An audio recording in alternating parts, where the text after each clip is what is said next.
Yes, my people, welcome back to AFTV. Welcome back to another AFTV Live. I'm joined by the Don himself, Robbie. You okay? Yeah, I'm good, man. How you feeling? You feel awake? You know, you had a late. We had a late night last night. Well, I tell you, you know what? I wasn't that tired during the streams. Yeah, you was on a lot. You know what I mean?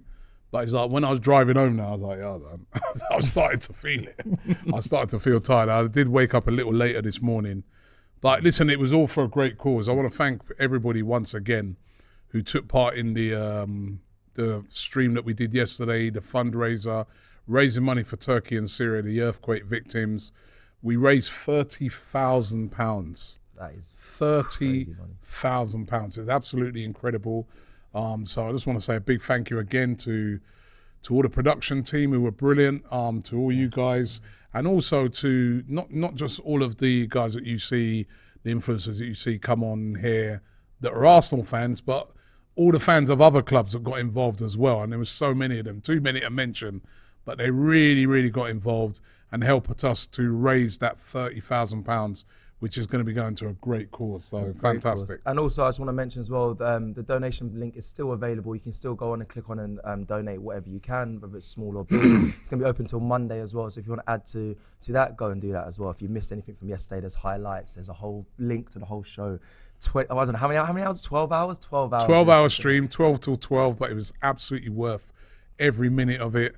Everybody's been going on about the story I told about Ty when we was in Nigeria. If you want to know what it is, right, you got to go to check out the stream. You can still watch back all 12 hours if you want, or you can watch back the highlights. But no, it was brilliant, absolutely brilliant.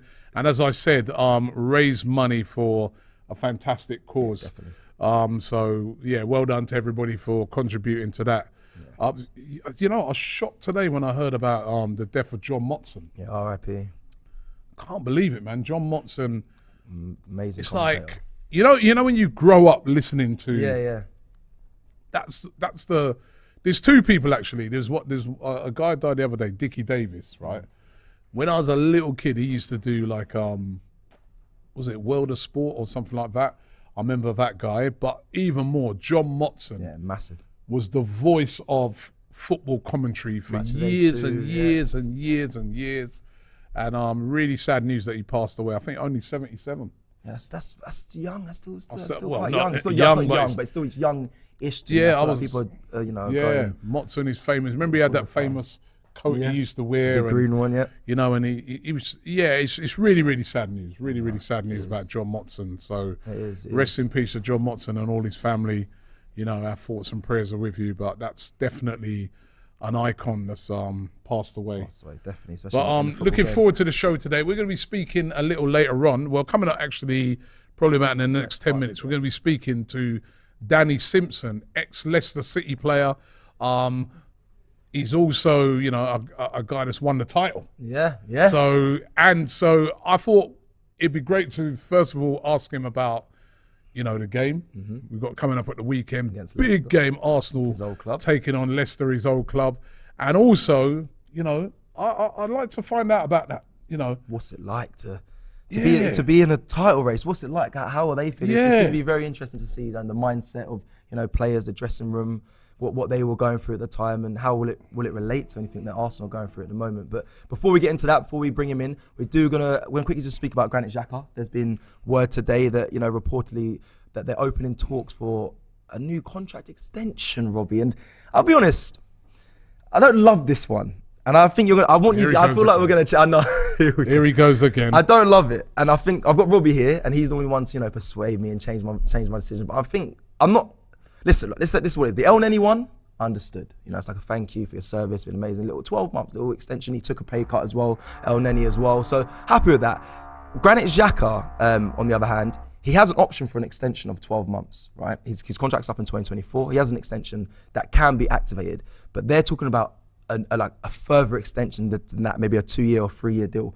For me right now, Granit Xhaka, it's been amazing the past 2 seasons, been very consistent, but going forward, I think it's time to move on, especially if he achieves something great this season. Those are his words. I'm here until we achieve something great. Once that's done, my time here is done. So if we do go, even for getting in the Champions League might be great to him, but if we win the Premier League, thank you, Granit Xhaka. now time to his move current on. contract's till 2024. Yeah, June 2024. Right, and they might give him a further 12 months on top of that. So no, there's an option. could- There's an option to activate that, but they're talking about maybe giving him a longer deal than that.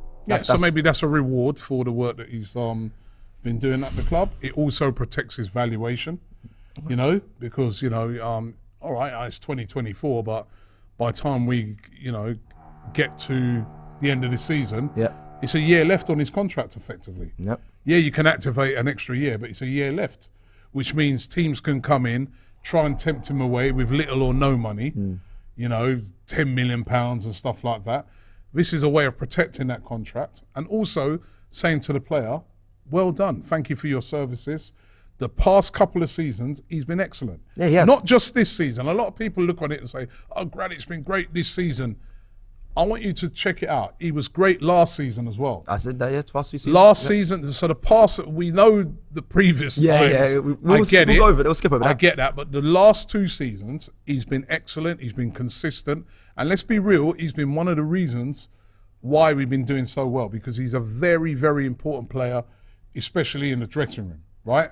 So I have no problem with this whatsoever. Wow. No problem with this whatsoever. If the player's performing, you reward them.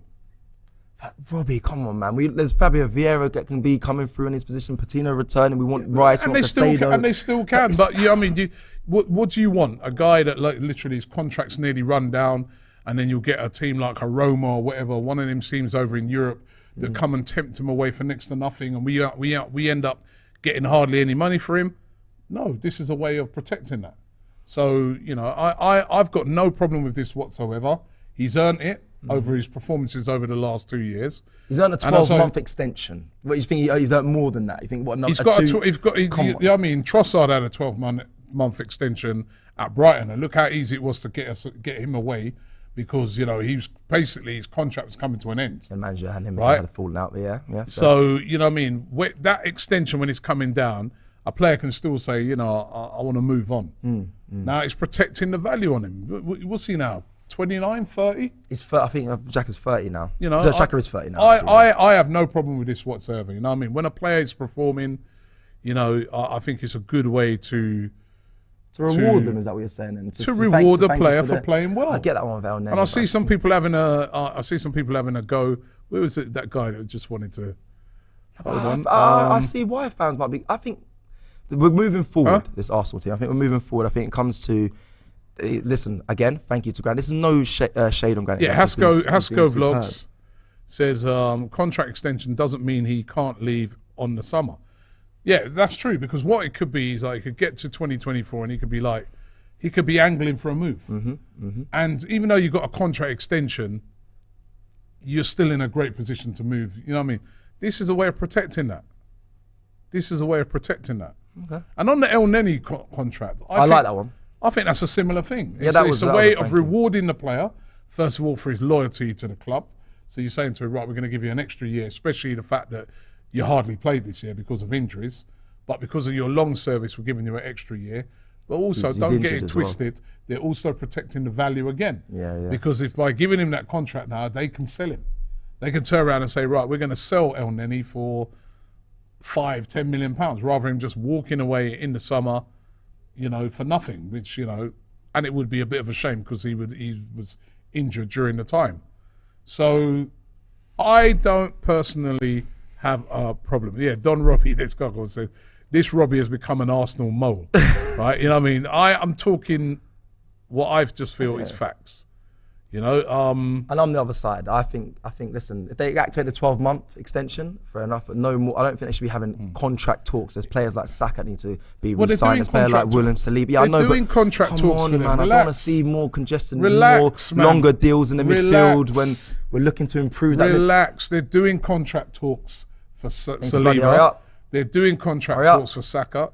They're not easy. These contract. I was talking to someone the other day actually, who's giving me an insight into. I can't say who, but they've given me a bit of one of the sources. They was giving me a bit of an insight into the whole Saka thing, right? Yeah, go on. Them contracts are not easy. Listen, the player wants to stay. The player wants to sign a new contract. Give him a pen, give him a paper, say write down whatever you want.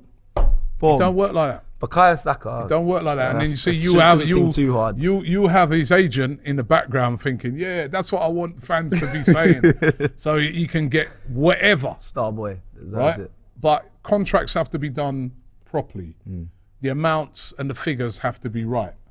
I remember when we was all saying give Aubameyang what he wants. Yeah, I know. Give him what he wants. Sign the thing. Right? So No, but big up Aubameyang. and then Is what it is. when it started going wrong now, those same people who said give him what he wants were saying, why did we give him so much? Look how hard it is to get rid of him now. You know what I mean? So contracts have to be done sensibly. People have to sit down in a room, be sensible about it, work on the valuations. Saka's agent will be saying, listen, right now, this kid is one of the best wide players in the world. He's done it at club level. He's doing it at international level. We want to be rewarded for that. Yeah, they're rewarding. The club will be saying, listen, we recognise he's a very important player. We recognise he does need to get, rewarded. Yeah, he does. Rewarded. He does. But our figure is this, and maybe the agent figures that, and they're going to have to come. But I'm confident that will get done. Okay. I think we just need to relax. The Saliba one as well. Listen, I want to see that get done. Yeah, but somehow I feel confident that will get done as well. It has to. I hope it does. Damn right, especially with where the form that Arsenal are in right now. What other club would you want to be at? We're top of the Premier League and we're challenging. It all seems Saka good for the could future. Go to any club. Yeah, he could.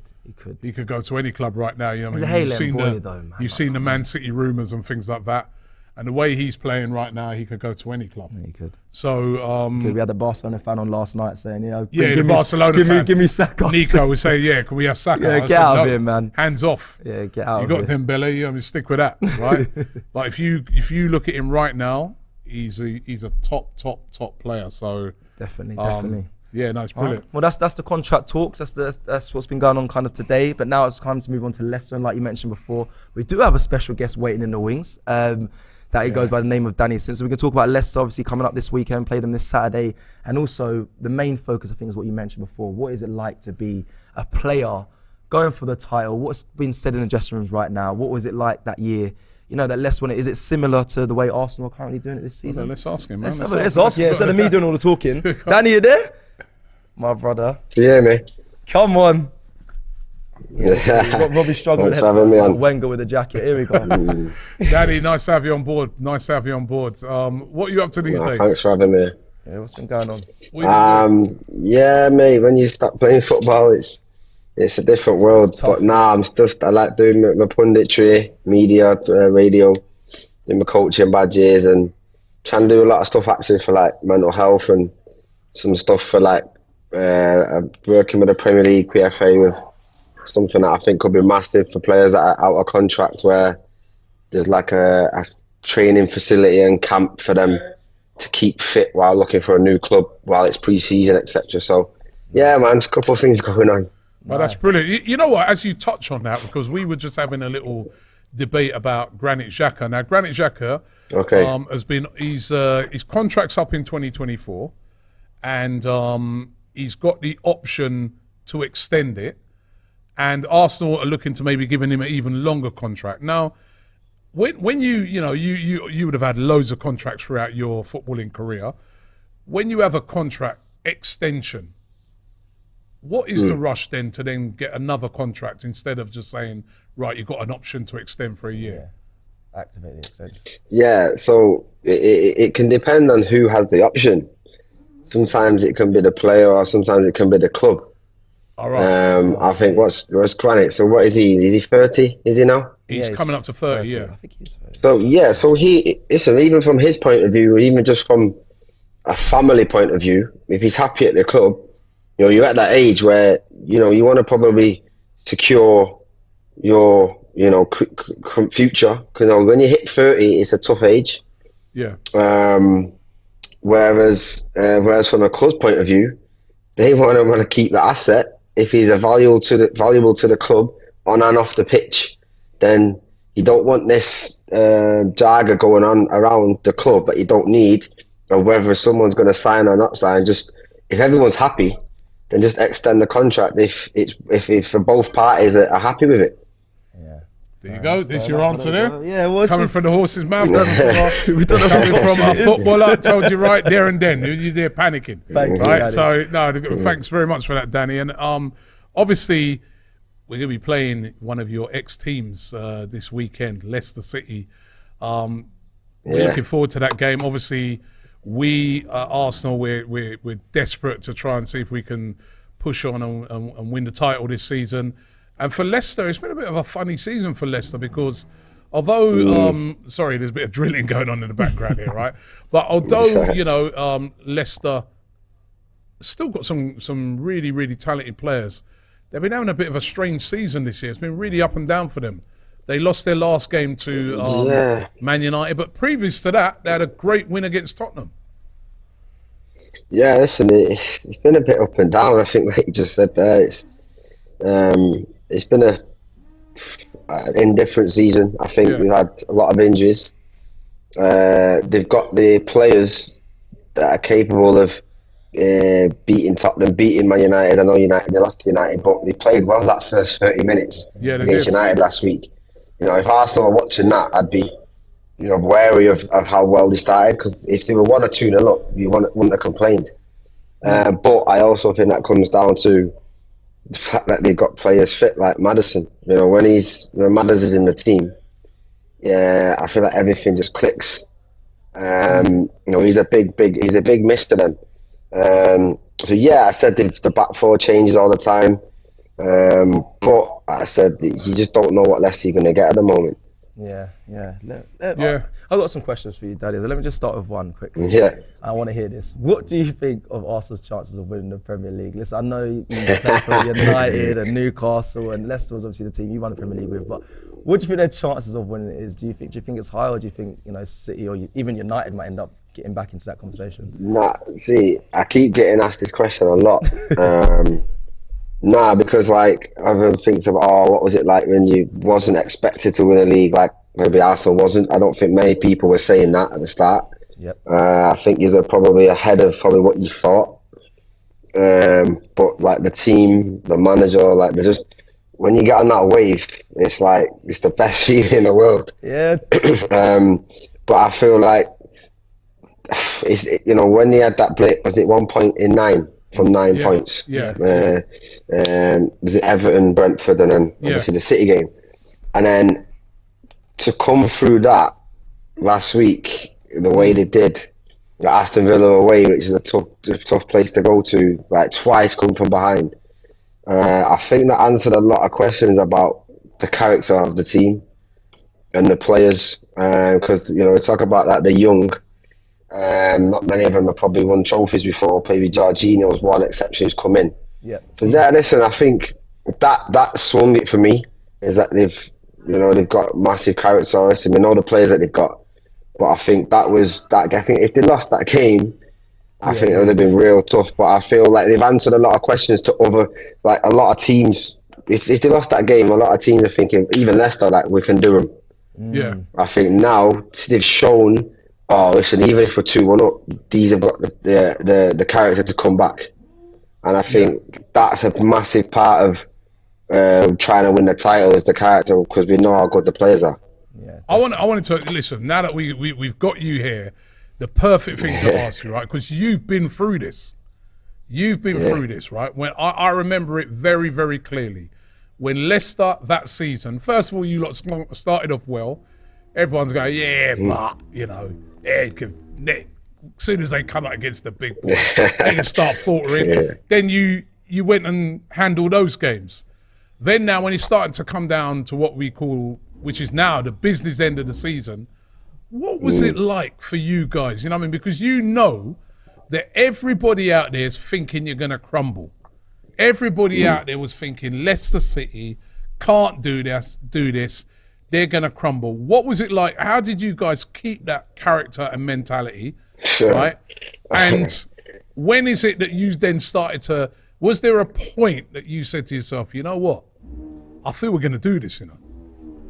See, it's funny that we're on, obviously, your show, because as Arsenal fans might remember, I got sent off.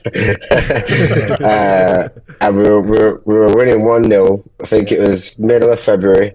Yep. I got sent off. Shouldn't have been sent off, by the way. And we lost 2-1 to my good friend Welbeck when he come back, scored the winner in the last minute. Header is a brilliant. What a game! What a game Yeah. You remember that, don't you? Yeah, but bullet header. Yeah, listen, I'm in your away dress room. I just smashed it up, so you had to pay for that. No, but like it was the week before that actually where I think when we beat City. And we believed, wow, we're actually a decent team. I don't think we really thought it up until that game. But then, turn a week later, we go to your ground, we lose. I felt like title's over. I felt I let everyone down, regardless whether I thought it was a red or not. But then going back to that character and coming back to the next game was so important. Like your game against Aston Villa last week. We played Norwich at home, I think, and we were 0-0. I think we scored in the last minute to win 1-0.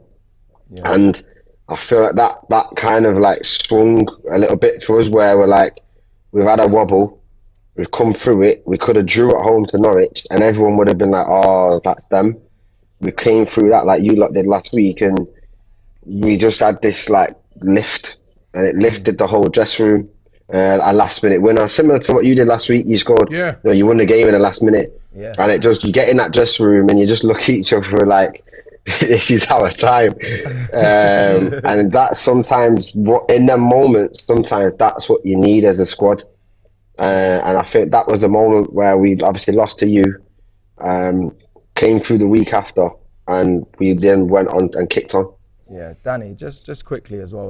Listen up. Obviously, we played in the tournament together, and I took your number. Yeah. And when we were speaking at a tournament, you were saying about the mindset you was in when you was on winning the league season. Can you just talk to us what it's about? Because you kind of said like from how you live now, it was just a crazy mindset, like so focused, you don't forget about everything else. There's not really much going on. Is it just like day-to-day football, we're going through it, nothing else gets in? Like, I'm talking about real life stuff. I'm big on mental health as well when it comes to players. I know like you block everything else out, like relationships, friends and that when you're a footballer. So what was it like, like mindset-wise, what the players going to be going through right now? Oh, it's like I said, it's like nothing else matters. I can't explain it. It's like every day is just 24/7. You're thinking about next training, the next game. Yeah. And I know people say, "Oh, we don't focus on other teams," but you do. Okay, that's what I wanted to You got you now. That's what I wanted. Anyone that says that, I know the Arsenal players will come out and say that they're not doing that, but they are, because you can't help it. Yeah. And listen, it's sometimes I don't know, because your squad, I feel like you'll be there again next season. I don't feel like we felt like that. We felt like this was our only chance to possibly win this. I don't know, your squad, the players you've got, nothing disrespect to us, because we had a very good team. But sometimes you just feel like this is our one shot, and you have to just focus everything on that game. And like I said, everything else was a blur to me. And I never really believed we were going to win it. Back to your question before, until that night when Chelsea Tottenham, and we saw it for real when it happened. Because football, anything could happen. It doesn't matter how many points ahead you are. Like, moments happen and things can change. Yeah. So when you're looking at this Arsenal team, and I know we're up against your ex-team this week, but when you're looking at this Arsenal team, do you think they can do it this season? I mean, we all know what Man City do year in, year out, and we've seen them do. Man United are coming up there as well. Having a really good spell under Ten Hag with Marcus Rashford on fire. Do you think Arsenal can do it? See, no, I do. Of course I do. Like, I've just been a try to watch, as painful as it is to say. But I love Arteta. I love the players. I know Smith Rowe played him at Huddersfield.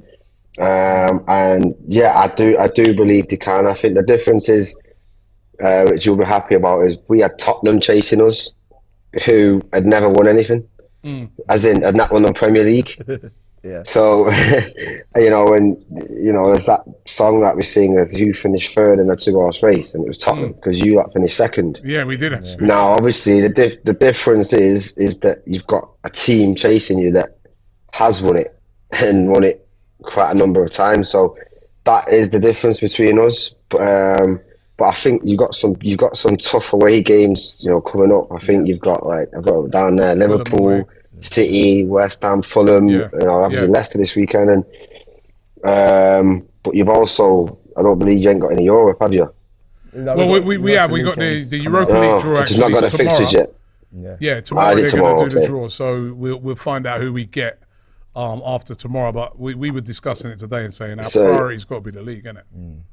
Yeah, again, so that'll be how then does the manager manage his team from a Thursday night to Sunday, whereas we just had Saturday. Right. But Is that a big difference, Danny? Is that a big difference? Seriously, like having getting a break, having the days off, then doing shit like that week. Is it a lot easier to focus on just your next opponent? Yeah, because imagine we had Saturday. We had like a full week to prepare to play you, Arsenal. Yeah. Where you guys will finish, you'll recover. Some lads will train. Sometimes the group don't actually train that much together as a group. Right. Because you'll have some lads on a cool down and some lads doing extra training. Yeah. In case they're needed.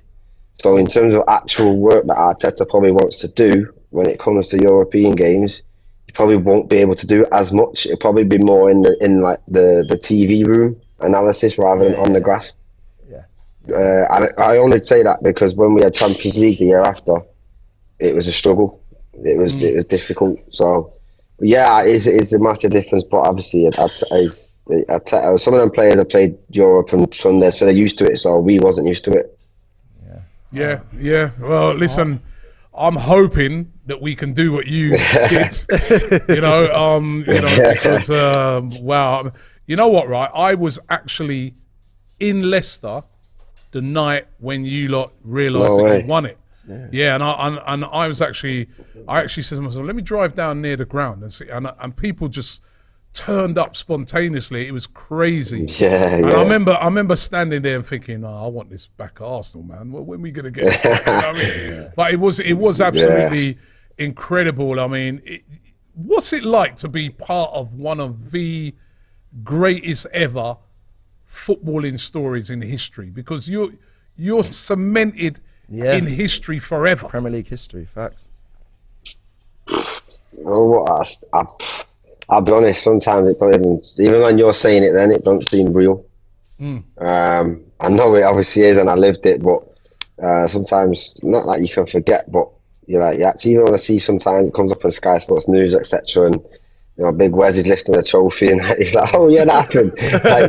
It's just mad. Like I said, it was surreal, mate. Like I said, it's every kid's dream.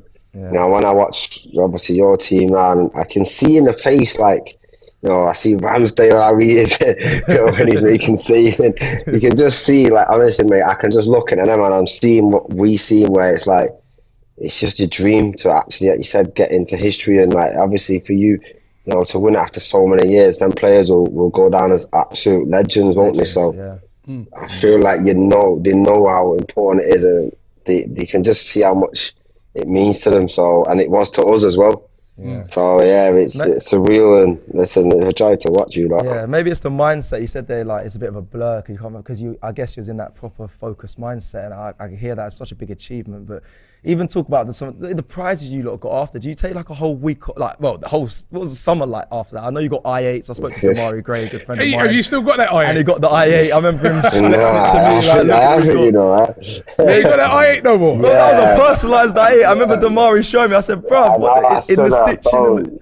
I know. I feel bad about that, but I tell you, listen, mate. That party won't last the whole summer, mate. Let me tell you now.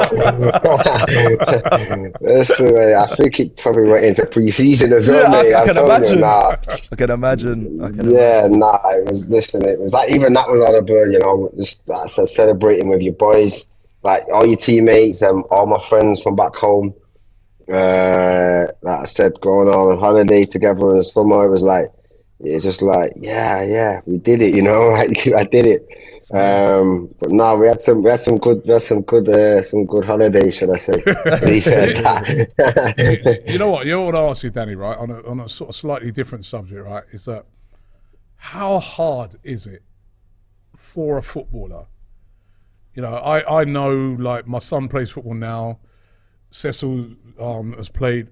I know that, like, when you talk about a footballer's career, we're not just talking about when you get in the first team at whichever club you've made your debut at. We're talking at you've probably been playing since you was about 7, 8 years old at an academy, 3-4 times a week, your parents bringing you, going there week in, week out, doing that all the way up until you're, I think it was you about 35, 36. Then you retire. How hard is it to then make that transition into something else?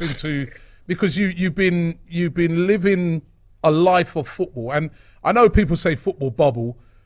I don't like to use that word because there's so many ups and downs in football people don't understand. Amen.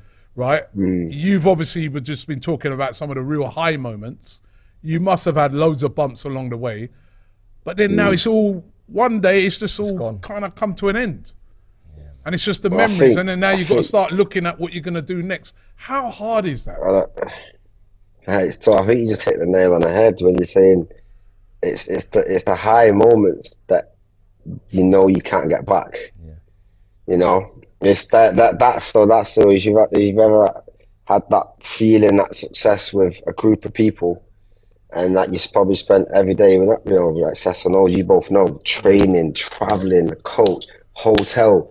These are like, you spend more time with these than some of your friends you know from school, like in a short period of time, and then just to say at the end of the season, right, lads, I'm off, and then all you probably see him is on the TV unless you go back to the stadium. You know, and you're gonna support them, but listen, for a while when I left Leicester, I couldn't watch Leicester.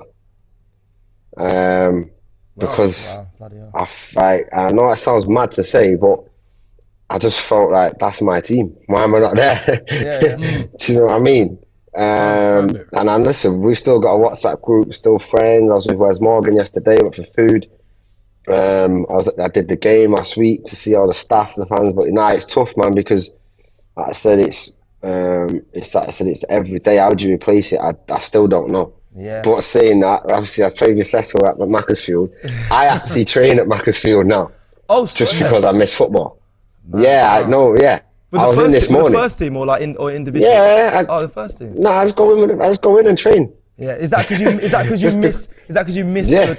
Bro. I hear it, bro. I could talk on this for Right. I didn't do it. I went in like 2-3. Started about 3 weeks ago. I spoke to Sav, and I was like, it's near my house. I just said, you know, he said it ages ago, it was on BT Sport, and I just said, nah, can I come in? Like, I just, you know, I help the lads. Listen, don't get it wrong. I'm helping the young lads out, giving them advice. Yep. I want to help them have a career and get to the next level.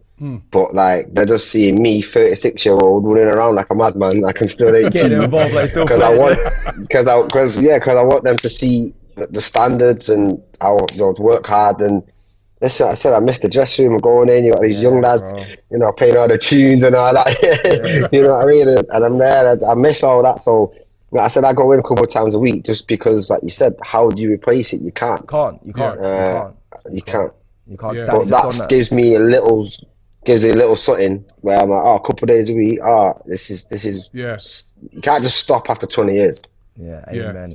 I had the same thing. I left Crawley and fell out of love with the sport, and I didn't enjoy football. I went through the same thing when I got released. And I think the thing you have to, you know, is you have to realise is that you've still got a lot to give. It's just going to be now in a different capacity, but you've still got a lot to give. And then sometimes it's a bit like a young kid when they're sort of, I don't know, you're leaving school, college, and you don't quite know yet what you're gonna do. What to do. You know what I mean? You know, what everyone's like, yo, you're gonna be a teacher, you're gonna be this, you're gonna be, say, boy, I I don't even know yet what you're almost like, it's kind of like almost like you're in that period now, and you've done your footballing thing, and you may not, and there was probably not even a rush before you decide the next chapter. But it sounds to me like you've got a lot to offer. Yeah, a lot to offer, man. So I'm looking forward to what your next chapter is going to be. Danny, man, yeah, and I agree with that. Thank you. I'm looking forward to what your next chapter is going to be. Man. And it's been an absolute pleasure having you on today. Thank you very much. You know, when you've been saying that stuff about, you know, how Leicester got over the line, I'm seeing so many parallels, man. It's making me feel good. It's making me feel good. It's making me believe, right, that Arsenal, because that parallel, when we beat you in that game, right, and you lot were able to come back. Yeah. So that's the City. That's our City game. That's the Man City game for us. Yeah. That's the Man City game for us, and then the Villa is the Norwich game. You know what I mean? That's the Villa. Is your Norwich game. It could be. I don't say could be. We'll speak to this. It will be. Speak to this. It will be. Nah, Listen, that's the thank thing you. as well. I know you're gonna go. But like the fans have got to believe as well. I know you do, because I hear the fans all the time. But Yeah. like I said, you stick with your team, man, and I can see it. So you're all fighting with the team, which is good. Danny, before you go, because I know you played for Newcastle and Man United, just quickly, who's winning the final on Sunday? Just quickly, I know it's not Arsenal, talk to me. You played for both. Come on, bro, I know everyone's asking you It's United, innit? I'm a United fan. Yeah. I said good years at Newcastle, but I think, you know, the Nick Pope thing will be giving United a lift. No disrespect to anyone that we don't know the keeper stats, but I feel like it could be a big thing. We don't know yet, but we'll see. But I think it's United. Ten Hag, man, he's doing bits. Carius masterclass, man. You know what I mean? Yeah, hopefully. Listen, It could be. That's the thing. That's football. It's crazy. It could be. You never know. Listen, thank you very, very much for coming on. It's been brilliant for you to come on, man. And best of luck in the future, man. Yeah, Danny. We're looking out for you, man. We're looking out to see what you're going to bring. Yeah, and try and come down as well. Next time you're down, bro, like I said to you on the message, come down, come to the studio, come and meet us. And bro, hopefully we can sort something out as well, man. Because listen, you got the most offer, like Robbie said, there's definitely more for you to offer. So big God up, bless, man. And God bless. Big up, man. Cheers, Respect, guys. man. Keep doing your thing, yeah. Cheers, Thank you, appreciate it. man. Speak to you soon. Thank you.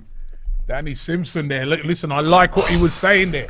I like some of the parallels that he was bringing up between, you know, what Leicester. And I was saying this the other day, that when you're in a title race, there's going to be some rough moments, man. Especially when you've got a team like City chasing you down. There's going to be some moments where you're thinking, oh my God. But that parallel that because I remember being at the game when Welbeck banged in that header. I remember watching it. And then, you know, Leicester, they came back after that because a lot of people after that thought, Leicester ain't winning the title, man. Look, you know what I mean? What a nice thing having him on. Yeah, what he said as well. He said about guy. the players as well. They definitely look at the other results and the mindset and everything. But I think, I see the parallels. I'm hoping Arsenal can go on and do it. And he gave me a bit more confidence there. He did say, you know, it's looking promising. Yeah, listen, you know what I wanted to talk about, right? And I want to get you guys involved in this. Bukayo Saka. This is a thing now that's been getting on my nerves now. I watched the game on Saturday. The man got kicked to pieces. At the end of the game, you could see like he was all bruised up. He was playing through the pain barrier at the end of the game, the amount of kicks he's got. When is this guy going to start getting protection? Right, well, this is the question. Off of referees. This is the It's real almost question. 15 years. I think it's 15 years to the day. that Eduardo, remember when Eduardo broke his leg? Yep, February 23rd, 2008, against Birmingham, Martin Taylor. I was at the game. Were you there? I was at the game, man. I was at the game. Terrible, you know what I mean? And I truly feel, I remember that, and I truly think to myself, had that not have happened, we would have went on to possibly win the title that year. That was it was a massive, massive setback we didn't really recover from. But I'm not saying, you know, Bukayo Saka's looking like he, you know, get his leg broken or anything like that. But an injury could happen. This injury could happen. It's Robin. really getting on my nerves now that every time I watch this kid playing, he's just getting kicked left, right, and centre. Defenses can't handle him. They can't deal with him. And basically, a lot of them are just like, all right, kick him down. And, you know, I know it's going to happen because he's so skillful, he's so strong. He's, you know, everybody knows that he's such a threatening player. but the referees have got to give him a level of protection. I noticed they won't book players early. No, they won't. When they go in on him, they'll leave it until late. Yeah. By that time, he's had 3-4 chops on his ankle already. Are we being overprotective because it's an Arsenal player? Does it happen to other players, or is it generally what you've seen? Because I'm with you, by the way. I've seen it. It does. Listen. So bad, it does happen to other players. Like, remember, like Grealish is another one. Grealish, Zaha, them two. I'm going to talk Always about that in getting a second, fouled. actually. But you know the one thing I'd say? Well, I think Saka gets even worse fouls than them. Go on. Because he doesn't dive. Oh, why are you taking? Did you read my? Hey, I feel like you're reading my notes. Oh, you know, as a note. That was my note. I don't need no note for that, man. I watch the guy every week. He don't dive. Yeah. That's what. Whereas Zaha, he does get fouled a lot, right? But there's a lot of times he's barely touched and he jumped. Yeah. Saka is a very honest footballer, and he doesn't go down unless he's been, Well, that's it. I don't like that. I don't like what's been. For me, Rob, that was it. Like, it infuriates me more. I'm trying to take my Arsenal bias hat off. It infuriates me more because he's such an honest player. Saka there's many times I watched him, even against Villa, he could have went down in the box. He does that thing, he takes to the line, cuts across, he can go down, but he doesn't do that. He stays on his feet, which I think, refs, you got to appreciate that. But instead, they leave it late to book players, they don't want to give him red cards. And players like Zaha, players like Richarlison, players like Ivan Toney, they look to cheat. I'd do it, I'd dive as well, but I've seen you dive. they look to get an advantage through, the referee's decisions. Saka never does that. He actually gets, when he goes down, it's because he's generally being fouled. He's generally being, it's a foul there, and refs just seem to turn a blind eye to it unless it's later on in the game, and that's what annoys me the most. I hate that though, because you've got to protect players, right? I know sometimes with referees, they don't want to dish out loads of yellow cards early because they don't want to send people off and all that. I understand that. But if somebody puts a horrible tackle in, even if it's in the first minute, you got to book them. Yeah. You got to book them. You know what I mean? And defenders know when they're up against him, I know I'm going to get away with a couple before I get booked. So they're spreading them out, or they're doubling up on him, right? And they're just taking it in turns to foul him. And it was just something that's been bugging me from the other day. I'm just like, when is he going to get some protection? Yeah, does it go against him, Robbie, that the fouls that he picks up aren't they're not obvious fouls? Because he gets his body in the way and he rolls the player and he goes down quite easy. It's players like, I don't know, again, the Richardsons, the Zars, they're over-exaggerating. Richardson's dive. Yeah, but they're over-exexaggerating. Saka never does that. Is that going against him? Or you don't obviously want to change his game, but is that going against him? I would have hoped the referee should be then looking beyond that to say, we've got actually a player here who's an honest player that doesn't dive and roll around every minute. So we're going to look out for him. We're going to look out and you've got to protect.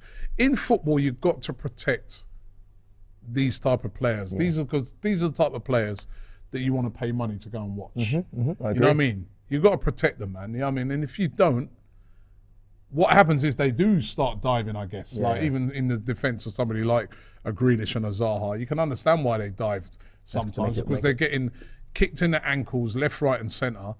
Nothing's happening, so they're saying to themselves, right, I'm going to go down just to make sure the referee sees the treatment I'm getting. Yeah, there was an article this week from Sam in the Telegraph saying that the Arsenal players are starting to notice that teams are targeting Saka, and on top 100%. Of that, and what they're doing as well is it seems like teams are starting to spread the fouls across the 11, which is something that is a problem. I know James mentioned it last season. It should be something that refs should be taken aware of by saying, look, if you're fouling the same player, I'll book whoever's the last person to make that foul on that player. But they're not doing that. Teams are being smart and spreading the fouls across. That's a problem as well in today's game. Yep, I'm looking at some of the comments there. KSSMYW says Eduardo didn't break his leg.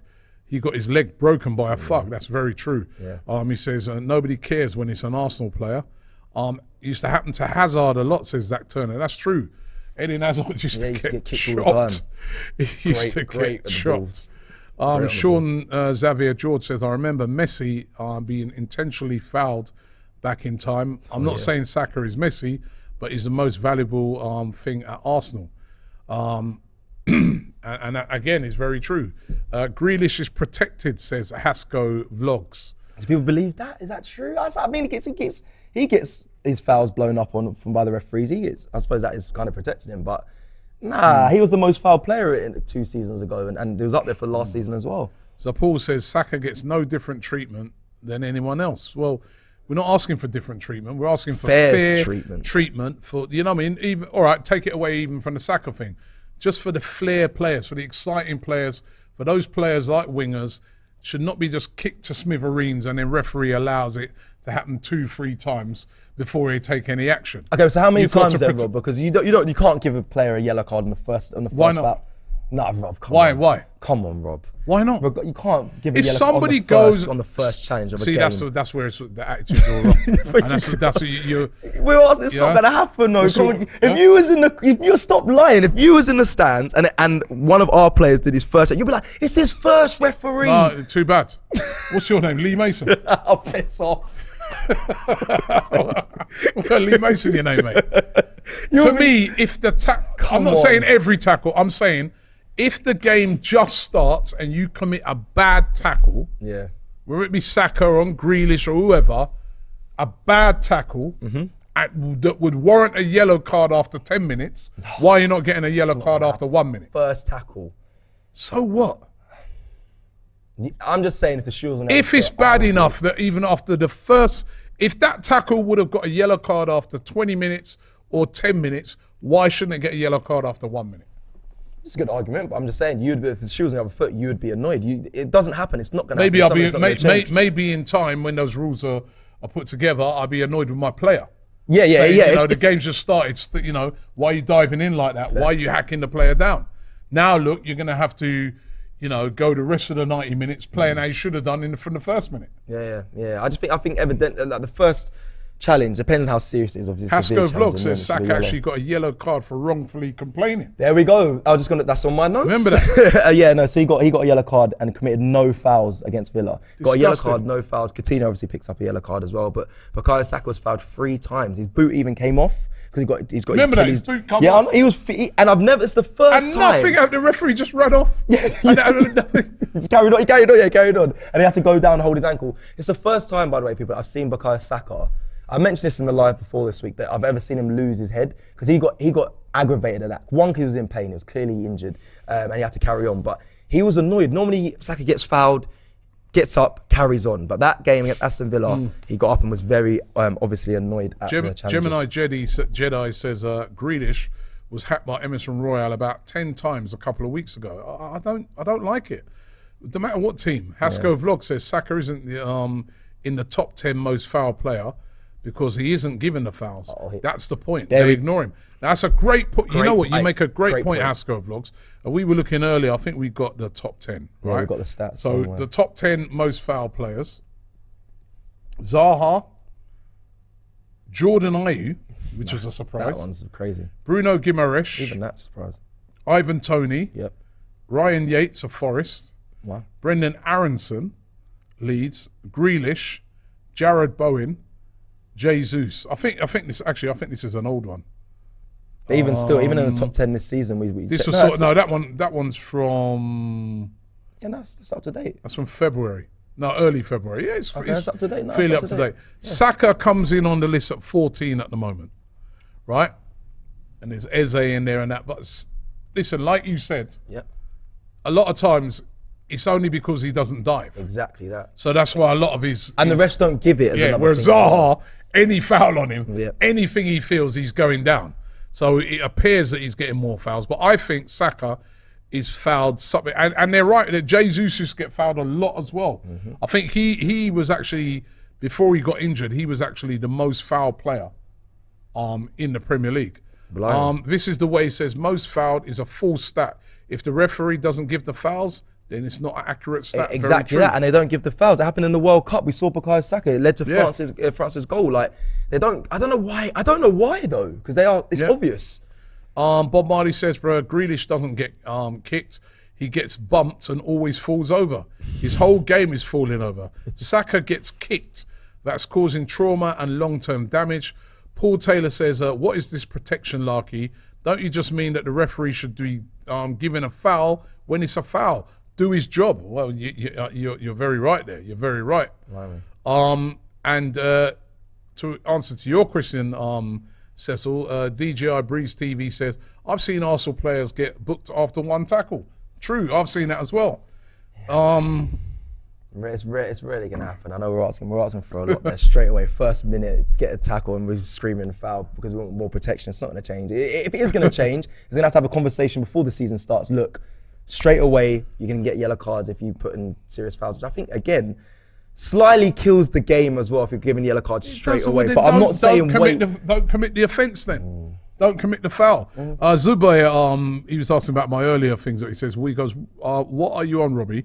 Looks like the Chili's yesterday had an effect on you. They did. Protecting the value of El Neni.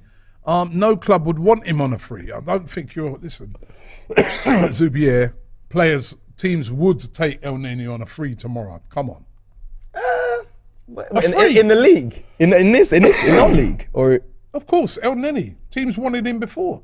Even before he got injured, there was teams over in Turkey that were interested. Yeah, I said in this league. Okay, I was talking about this league. I'd be surprised. But go on. Bob Marley says you can replace it by rating Chili's. Ask Cecil. I ain't doing no Chili's. I'm not doing no talk of Chili's. So I'm still coughing him. I don't even call Bakayo Little. I call him Little C now. I don't even want to mention the word, man. Bun that, man. I messed me up last night. SC Guna says off topic.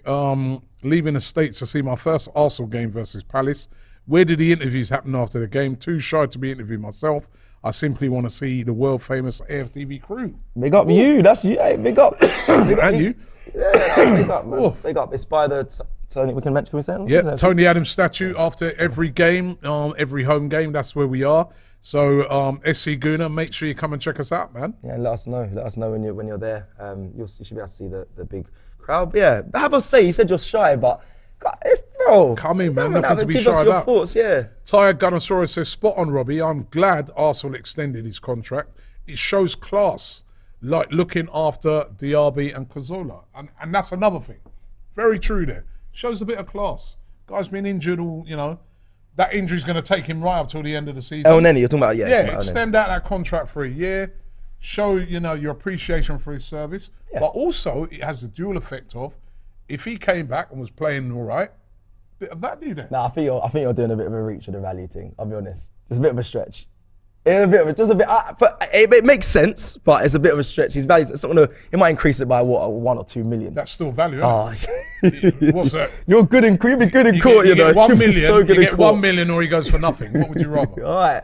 I'm answering that question. Is that not value? I'm answering that question. All right, cool. But yeah. No, you're not answering that question because you're chatting nonsense. I like El Neni. I'm definitely not chatting nonsense. So, all right. No, it increases it, but okay, but it's a bit of an extended reach. It's a goodwill gesture from the club to El Neni. He's also taken a dock on his wages as well, but I think it's right because he's been injured. It's nice to see that Arteta, you see him, he wants to keep, the experienced players sweet. He's done it with bringing in ex-players as well. He's trying to build a culture. I respect it.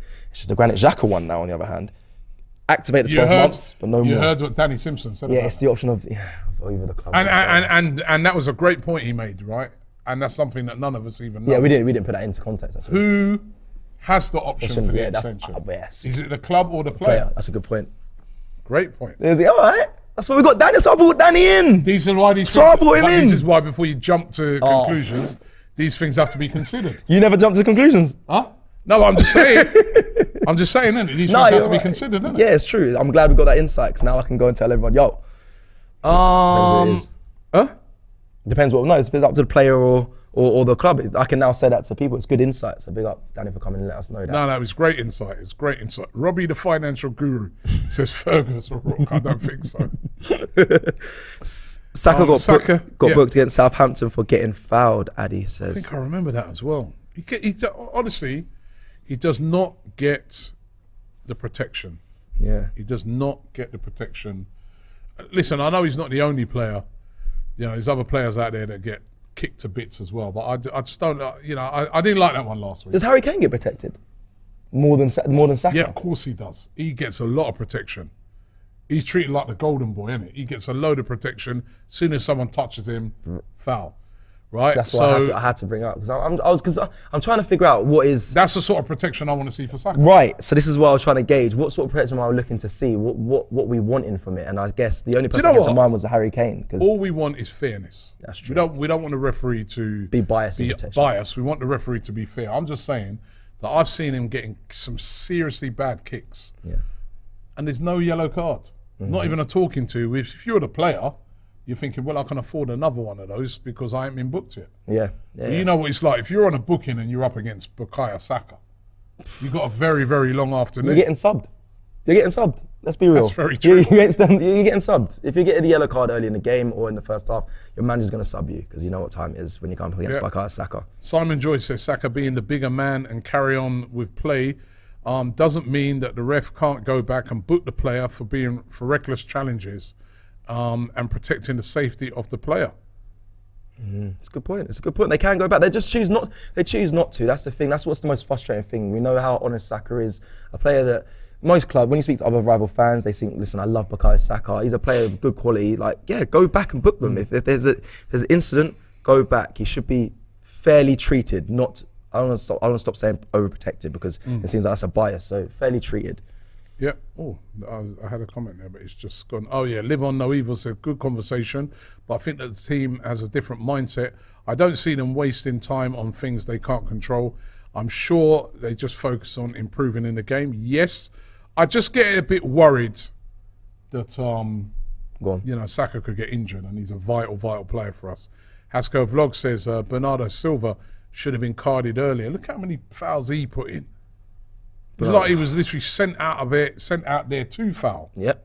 Pulling Bukayo Saka's shirt, everything. I couldn't believe it. Even him starting in that position was interesting. But again, he got yellow carded and he got taken off, I believe. So yeah. Well, I want more protection for Bukayo Saka. That's what I would like to see. You want it to be fair. We want it to be fair. Protection. Protection. I might have to go on the pitch myself. Bring you some money. That's what it feels like because we love Bukayo Saka so much. It feels like he's a family member. Like, just treat him fair, man. Look after him, man. Well, listen, we come towards the end of the show today. It's flown past. It was a good one. Nice, good show. It's great to have Danny Simpson on, giving us an insight into what it takes to win a title, and also giving us an insight into that game on Saturday when Arsenal take on Leicester at the King Power Stadium.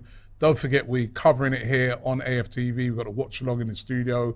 We're going to be at the game as well. We've got previews coming out, so look out for the preview of the game, and also Box to Box, where Turkish is speaking, I think, to Lee Chappie, Leicester fan. And also check out the Invincible podcast, which is out right now, where me and Lee are discussing what is more important this season. Is it the title or the Europa League? Would you sacrifice the Europa League for the title? And talking of the Europa League, tomorrow is the draw for the Europa League. We'll find out who we get in the next group stages. So make sure you tune in. We're going to be doing a live Europa League draw. We'll be following, should I say, the Europa League draw live here on AFTV. So make sure you check it out. One more here from Elijah Reyes. He says, a brilliant topic. What is also worth considering is if one-on-one player like Chile is not protected, then practically the defender is given an advantage. And that is a very, very good point. It is like you're giving the defender an advantage. 100%. Which it should be, if it's a level playing field, then that defender doesn't go diving in because he knows he's going to get a yellow card. So that's a great point, Elijah. Good way to end it. Listen, love the show today. Thank you very much, Rob. You good enjoyed to it? see. Yeah, I had a good time. It was a lot better than eating chilies. Big up everyone that's joined us on the live. Like the video if you've liked the video. Subscribe if you're new. Also, go to shop.aftv.co.uk to get maybe a Bukayo Saka top and a Emile Smith Rowe, one I'm wearing right here. Thank you, everyone, for joining us. And like Robbie said, check out all the content coming your way. We'll see you again very soon.